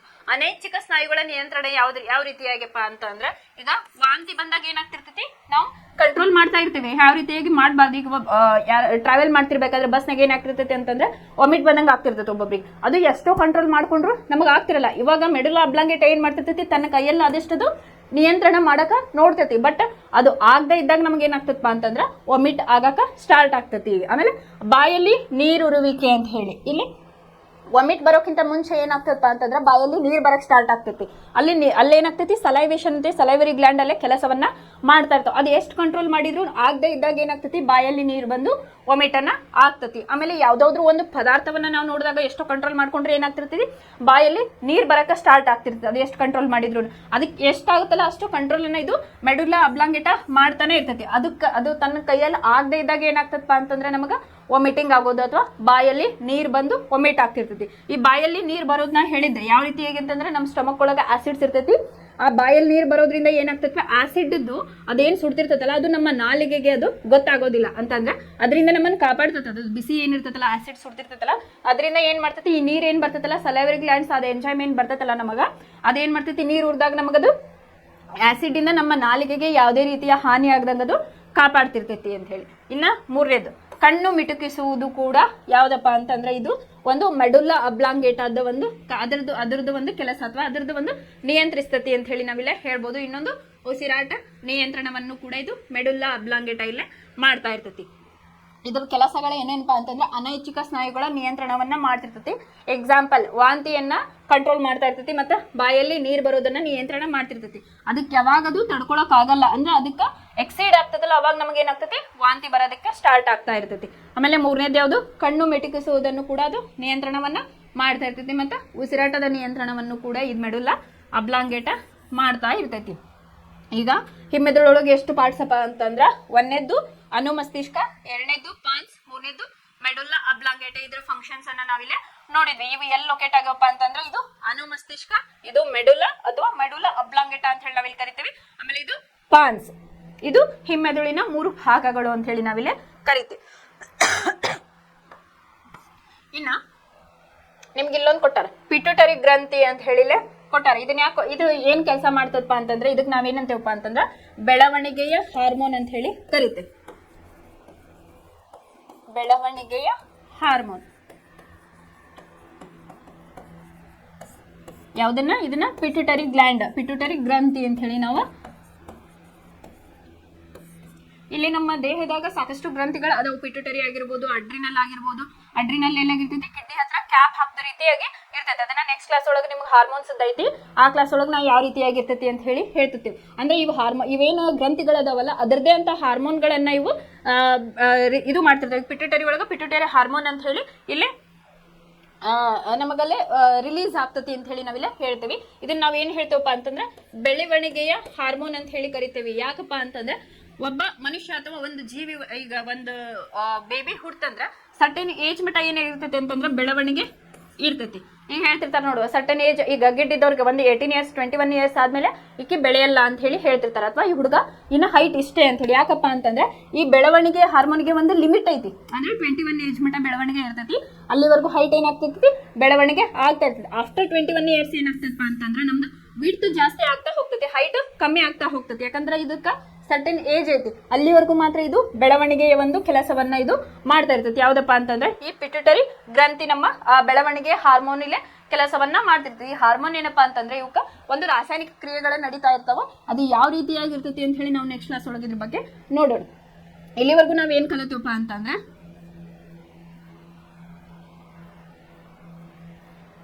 ಇವತ್ತಿನ ಕ್ಲಾಸ್ ಒಳಗ ನಾವು ಮಿದುಳಿನ ಬಗ್ಗೆ ತಿಳಿದುಕೊಂಡ್ವಿ. ಯಾವ್ಯಾವಪ್ಪ ಮಿದುಳು ಏನಪ್ಪಾ ಆಯ್ತು ಅಂತಂದ್ರ ಇದು ಮೆದುಳು ಒಂದು ಕೇಂದ್ರ ನರವ್ಯೂಹ ಅಂತ ಹೇಳಿ ಕರಿತೀವಿ.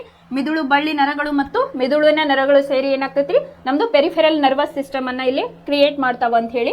ಈ ಇಲ್ಲೇ ಕಲಿತ್ವಿ ನಾವು. ಆಮೇಲೆ ಮೆದುಳೇನು ಮಲಗಿದ್ದಾಗ ಕೂಡ ಕೆಲಸವನ್ನ ಮಾಡ್ತೈತಿ ಮತ್ತೆ ಎಚ್ಚರವಿದ್ದಾಗ ಕೂಡ ಕೆಲಸವನ್ನ ಮಾಡ್ತೈತಿ ಅಂತ ಹೇಳಿ ನಾವು ಕಲಿತ್ವಿ. ಇಲ್ಲಿ ಎಚ್ಚರವಿದ್ದಾಗ ಅಂತ ನಾ ಏನ್ ಹೇಳಿದೆ, ಇಲ್ಲಿ ಜಾಗೃತ ಮನಸ್ಸು ಅಂತ ಹೇಳಿ ಇಲ್ಲೇ ಕೆಲಸ ಮಾಡ್ತೈತಿ. ಯಾವ ರೀತಿಯಾಗಿ ಅಂತಂದ್ರೆ ನನಗೇನ್ ಈಗ ನಾನು ನಿಮ್ಗೆ ಮೆದುಳು ಬಗ್ಗೆ ಹೇಳಿದೆ, ನಿಮಗೆ ಅದ್ರೊಳಗೆ ಎಷ್ಟು ಬೇಕಲ್ಲ ಅಷ್ಟನ್ನ ನೀವು ರಿಸೀವ್ ಮಾಡ್ಕೊಳ್ಳೋದು ಯಾವ್ದಪ್ಪ ಅಂತಂದ್ರೆ ಜಾಗೃತ ಮನಸ್ಸು ಅಂತ ಹೇಳಿ ಕರಿತೀವಿ. ಇನ್ನು ಮಲಗಿದ್ದಾಗ ಅಂತಂದ್ರೆ ಸೂಕ್ತ ಮನಸ್ಸು, ಕನಸುಗಳು ಬೀಳೋದು. ಇಲ್ಲಿ ಎಲ್ಲ ರೀತಿಯಾಗಿ ಮೆಸೇಜ್ ಅನ್ನೋದು ರಿಸೀವ್ ಮಾಡ್ತಾ ಇರ್ತೈತಿ ಅಂತಂದು. ಈಗ ಫಾರ್ ಎಕ್ಸಾಂಪಲ್ ನಾ ಹೇಳಿದೆ, ಸೊಳ್ಳೆ ಕಡ್ದಾಗ ಏನಾಗ್ತೈತಿ, ನಾವು ಕೆರ್ಕೊಂಡಿರ್ತೇವೆ, ಅದು ಗೊತ್ತಿರೋದಿಲ್ಲ. ಬೆಳಗ್ಗೆ ಇದ್ದಾಗ ನಮ್ ಗಾಯ ನೋಡಿದಾಗ ಗೊತ್ತಾಗ್ತೈತಿ. ಇದಕ್ಕೆ ಏನಂತೇವಪ್ಪ ಅಂತಂದ್ರೆ ಸೂಕ್ತ ಮನಸ್ಸು ಅಂತ ಹೇಳಿ ನಾವಿಲ್ಲೇ ಕರಿತೇವೆ. ಇನ್ನು ಮೆದುಳೊಳಗೆ ಎಷ್ಟು ಭಾಗಗಳು? ಮುಮ್ಮೆದುಳು, ಹಿಮ್ಮೆದುಳು ಮತ್ತೆ ಮಧ್ಯದ ಬೆದುಳು. ಮುಮ್ಮೆದುಳೊಳಗೆ 3 ಭಾಗಗಳದಾವು. ಯಾವ್ಯಾವು ಅಂತಂದ್ರೆ ಅಲ್ಲ ಹೈಪೋಥಲಾಮಸ್, ಮಹಾಮಸ್ತಿಷ್ಕ ಮತ್ತೆ ಇನ್ನೊಂದು ಯಾವ್ದು ನೋಡಿದ್ವಿ ನಾವಿಲ್ಲಿ,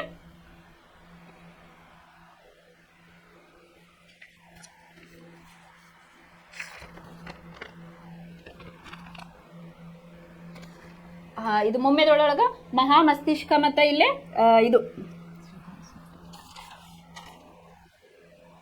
ಮಹಾಮಸ್ತಿಷ್ಕ, ಗ್ರಾಣ ಸೂಚಕಗಳು ಮತ್ತೆ ಮಹಾಮಸ್ತಿಷ್ಕವನ್ನ ನೋಡಿದ್ವಿ. ಅವ್ರು ಯಾವ ರೀತಿಯಾಗಿ ಲೊಕೇಟ್ ಆಗಿರ್ತಾವ ಅಂತ ಹೇಳಿ ನೋಡಿದ್ವಿ. ಇದು ಮುಮ್ಮೆದುಳು, ಮಹಾಮಸ್ತಿಷ್ಕ ಮತ್ತೆ ಇಲ್ಲ ಹೈಪೋಥಲಾಮಸ್ ಐತಿ, ಮತ್ತೆ ಗ್ರಾಣ ಸೂಚಕಗಳಂತಂದ್ರೆ ವಾಸನೆಯನ್ನ ಗ್ರಹಿಸೋದು. ಆಮೇಲೆ ಮಧ್ಯದ ಮೆದುಳು ಏನ್ ಕೆಲಸ ಮಾಡ್ತೈತಿ, ಹಿಮ್ಮೆದುಳು ಮತ್ತೆ ಮುಮ್ಮೆದುಳಿಗೆ ಒಂದು ಸಂಪರ್ಕ ಕೊಂಡಿಯಾಗಿ ಅದು ಕೆಲಸವನ್ನ ಮಾಡ್ತಾ ಇರ್ತೈತಿ. ಇಲ್ಲಿ ಕೇಳೋದಾಗಿರ್ಬೋದು, ಆಮೇಲೆ ಶಬ್ದ ಬಂದಾಗ ತಿರುಗೋದಾಗಿರ್ಬೋದು. ಏನಪ್ಪಾ ಅಂತಂದ್ರೆ ಮಧ್ಯದ ಮೆದುಳು ಇಲ್ಲೇ ಕೆಲಸವನ್ನ ಮಾಡ್ತಾ ಇರ್ತೈತಿ. ಇನ್ನ ಹಿಮ್ಮೆದುಳೊಳಗ 3 ಪಾರ್ಟ್ಸ್ ಅನ್ನ ನೋಡಿದ್ವಿ ನಾವು. ಯಾವ್ಯಾವು?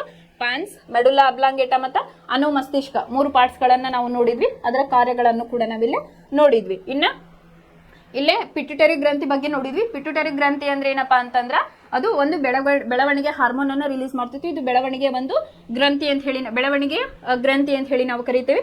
ಇದು ಏನ್ ಮಾಡ್ತದಪ್ಪ ಅಂತಂದ್ರ ನಮ್ಮ ಒಂದು ಸರ್ಟೆನ್ ಏಜ್ ತನಾದ ತನ್ನ ಕೆಲಸವನ್ನ ಮಾಡ್ತಾ ಇರ್ತೈತಿ ಅಂತ ಹೇಳಿಲೆ ನಮಗೆ ಗೊತ್ತಾಯ್ತು. ಇದಿಷ್ಟು ಏನಪ್ಪಾ ಅಂತಂದ್ರೆ ಇವತ್ತಿನ ಕ್ಲಾಸ್ ಒಳಗ ಮೆದುಳು ಬಗ್ಗೆ ಕಲಿತ್ವಿ. ಇಲ್ಲ ಕ್ವಶನ್ಸ್ ಏನಪ್ಪಾ ಅಂತಂದ್ರೆ ಪರ್ಟಿಕ್ಯುಲರ್ ನಿಮ್ಗೆ ಏನ್ ಕೇಳ್ಬೋದು, ಮೆದುಳು ಎಷ್ಟು ಪಾರ್ಟ್ಸ್ ಗಳಿಂದ ಮಾಡಲ್ಪಟ್ಟೈತೆ ಅಂತಂದ್ರೆ ಮೆದುಳು ಎಷ್ಟು ಭಾಗಗಳಿಂದ ಮಾಡಲ್ಪಟ್ಟೈತಿ ಅಂತ ಹೇಳಿ 2 ಮಾರ್ಕ್ಸ್ ಕೇಳ್ಬೋದು. ಅವು 3 ಪಾರ್ಟ್ಸ್ ಅನ್ನ ಬರಿಬೇಕು, ಅಥವಾ ಅದರದ್ದು ಫಂಕ್ಷನ್ಸ್ ಸಪರೇಟ್ ಆಗಿ ನಿಮ್ಗೆ ಕೇಳ್ಬೋದು 1 ಮಾರ್ಕ್ ಅಥವಾ 2 ಮಾರ್ಕಿಗೆ. ಈ ಚಾಪ್ಟರ್ ಮುಗಿದ್ಮೇಲೆ ಯಾವ ರೀತಿಯಾಗಿ ಕ್ವಶನ್ಸ್ ಬರ್ತಾವ ಅಂತ ಹೇಳಿ ನಿಮಗೆ ತಿಳಿಸ್ಕೊಡ್ತೇನೆ. ಆಮೇಲೆ ಏನ್ ಕೇಳ್ಬೋದು, ಮೆದುಳಿನ ಚಿತ್ರವನ್ನು ಬರೆದು ಭಾಗಗಳನ್ನು ಹೆಸರಿಸಿ ಅದರ ಬಗ್ಗೆ ವಿವರಿಸಿರಿ ಅಂತ ಹೇಳಿ ಕೂಡ ಕ್ವಶನ್ ಅನ್ನ ಇಲ್ಲಿ ಕೇಳೋ ಚಾನ್ಸಸ್ ಇರ್ತೈತಿ. ಇದಿಷ್ಟು ಏನಪ್ಪಾ ಅಂತಂದ್ರೆ ಮೆದುಳು. ಈಗ ಏನ್ ಮಾಡಿದ್ವಿ, ನಮ್ಮ ಮನುಷ್ಯನೊಳಗೆ ಏನಪ್ಪಾ ಅಂತಂದ್ರೆ ಒಂದು ಆಲೋಚನಾ ಶಕ್ತಿಗೆ ಏನೈತಿ, ಬ್ರೇನ್ ಐತಿ, ಅದರಿಂದ ಕ್ರಿಯೆಗಳು ಆಗ್ತಾವೋ ಅಂತ ಹೇಳಿ ಕೆಲವೊಂದಿಷ್ಟು ಕ್ರಿಯೆಗಳು ಮೆದುಳಿಂದ ಆಗ್ತಾವ ಅಂತ ಹೇಳಿ ನಾವು ಕಲಿತ್ವಿ. ಇನ್ನ ನೆಕ್ಸ್ಟ್ ಕ್ಲಾಸ್, ಈಗ ಸಸ್ಯಗಳ ಒಳಗ ಮೆದುಳು ಇರಂಗಿಲ್ಲ, ಅಲ್ಲಿ ಯಾವ ರೀತಿಯಾಗಿ ಆಗ್ತತೆ ಅಂತ ಹೇಳಿ ನಾವು ನಾಳೆ ಕ್ಲಾಸ್ ಒಳಗ ನೋಡೋಣ. ಅಲ್ಲೇ ಯಾವ ರೀತಿಯಾಗಿ ಆಗ್ತತೆ ಅಂತಂದ್ರೆ, ಈಗ ಪ್ರಚೋದನೆಗೆ ತಕ್ಕ ಪ್ರತಿಕ್ರಿಯೆ, ಈ ರೀತಿಯಾಗಿ ಕೆಲವೊಂದಿಷ್ಟು ಪ್ಲಾಂಟ್ಸ್ ನ ಎಕ್ಸಾಂಪಲ್ ಕೊಟ್ಟು ನಾನು ನಾಳೆ ಕ್ಲಾಸ್ ಒಳಗ ಇದರ ಸಸ್ಯಗಳಲ್ಲಿ ಯಾವ ರೀತಿಯಾಗಿ ಅಲ್ಲಿ ಆಗ್ತೈತಿ ಅಂತ ಹೇಳಿ ನಾಳೆ ಕ್ಲಾಸ್ ಒಳಗ ನೋಡೋಣ. ಧನ್ಯವಾದಗಳು.